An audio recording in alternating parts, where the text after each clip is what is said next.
ಇವತ್ತು ಜಿಲ್ಲಾ ಪಂಚಾಯಿತಿ ಮತ್ತು ತಾಲೂಕು ಪಂಚಾಯಿತಿ ಸದಸ್ಯರು ಯಾರು ಅಂತ ಅನ್ನೋದನ್ನ ಇವತ್ತು ಕೆಲವೊಂದಿಷ್ಟು ಕಡೆ ಮರೀಚಿಕೆ ಕೂಡ ಆಗ್ತಾ ಇದೆ.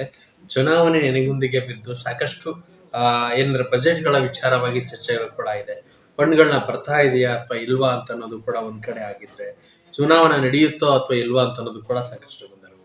ಈ ಸಾಕಷ್ಟು ಗೊಂದಲಗಳಿಗೆ ನಮ್ಮ ಜೊತೆಗಿದ್ದಾರೆ ಬೀದರ್ ಜಿಲ್ಲೆಯ ಒಂದು ಜಿಲ್ಲಾ ಪಂಚಾಯಿತಿ ಮಾಜಿ ಸದಸ್ಯರು. ಬನ್ನಿ ಮಾತಾಡ್ಸೋಣ ಈ ಒಂದು ಜಿಲ್ಲಾ ಪಂಚಾಯಿತಿಯ ಒಂದು ವಿಚಾರವಾಗಿ.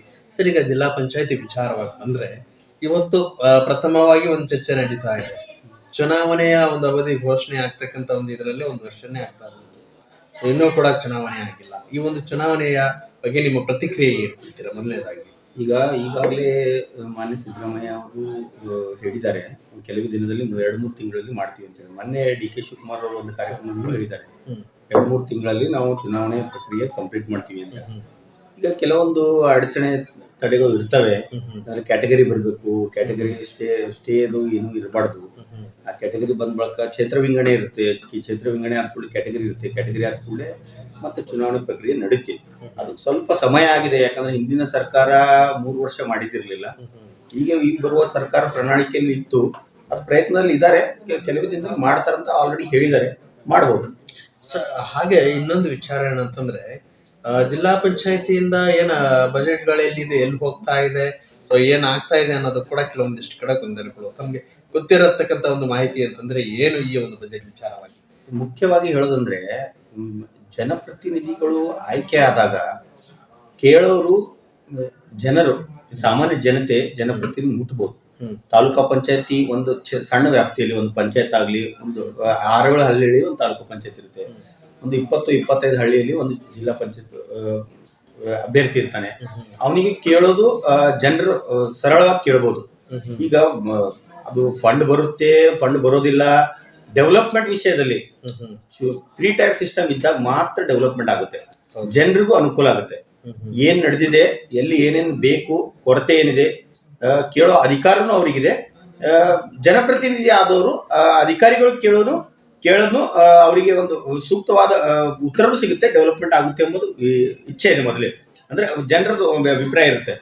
ಈಗ ತೊಂದರೆ ಏನಾಗುತ್ತೆ ಅಂದ್ರೆ, ಫಂಡ್ ಬರೋದು ಇಂಪಾರ್ಟೆಂಟ್ ಇಲ್ಲ. ಫಂಡ್ ಅಂತೂ ಬರುತ್ತೆ. ಸರ್ಕಾರ ಹಂತದಲ್ಲಿ ಕೆಲವೊಂದು ಹೆಡ್ನಲ್ಲಿ ಬರ್ತೇ ಇರ್ಬೋದು, ಬಟ್ ಎಲ್ಲ ಹೆಡ್ನಲ್ಲಿ ಆಲ್ಮೋಸ್ಟ್ ಬರುತ್ತೆ. ಫಂಡ್ ಬರುತ್ತೆ.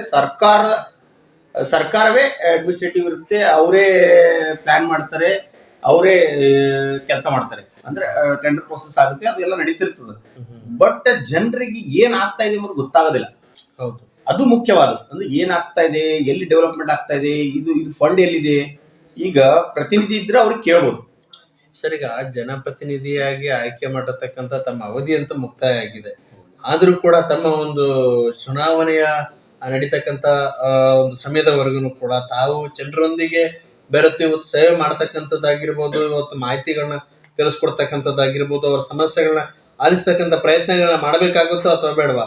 ಸಾಕಷ್ಟು ಏನಂತಂದ್ರೆ ಯಾರೇ ಸದಸ್ಯರು ಕೂಡ ಸಕ್ರಿಯವಾಗಿಲ್ಲಲ್ಲ, ಹೇಗೆ ಇಲ್ಲ ನೋಡಿ ಸರ್, ಜನಪ್ರತಿನಿಧಿ ಆದಾಗ 5 ವರ್ಷದ ಅವಧಿ ಅಂತ ಇರುತ್ತೆ.